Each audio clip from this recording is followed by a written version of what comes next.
Հիմա մեր ժամանակները պատմական են նաև էներգետիկայի առումով, որովհետև մենք սովորենք մեր ավանդույթից եւ պատմությունից, որ մեր մեծագույն խնդիրներից մեկն է նա, որ մենք էներգառեսուրսներ չունեցող երկիր ենք։ Բայց այդ իրավիճակը փոխվել է, որովհետև պարզվել է, որ մենք հիմա էներգառեսուրսներով շատ հարուստ երկիր ենք եւ այդ էներգառեսուրսը առանց մեր կառավարման ամեն օր առավոտ հայտնվում է մեր գլխավերևում, իրիկունը գնում է, առավոտ գալիս է, իրիկունը գնում է եւ դա արևն է։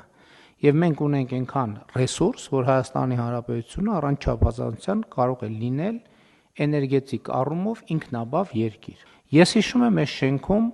առնվազն 5-6 քննարկում, որտեղ մենք խոսել ենք այս թեմաների մասին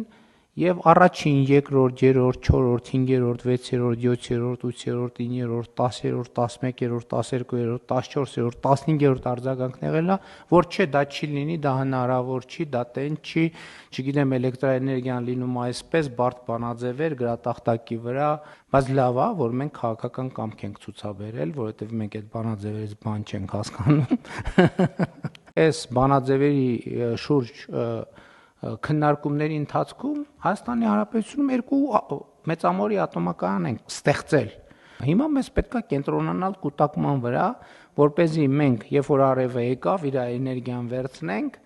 եւ մեր էներգետիկ կարիքները բավարարենք այնքան ժամանակ, մինչեւ արևը կպտտվի, նորից հետ կգա եւ մեր ռազմավարությունները պետքա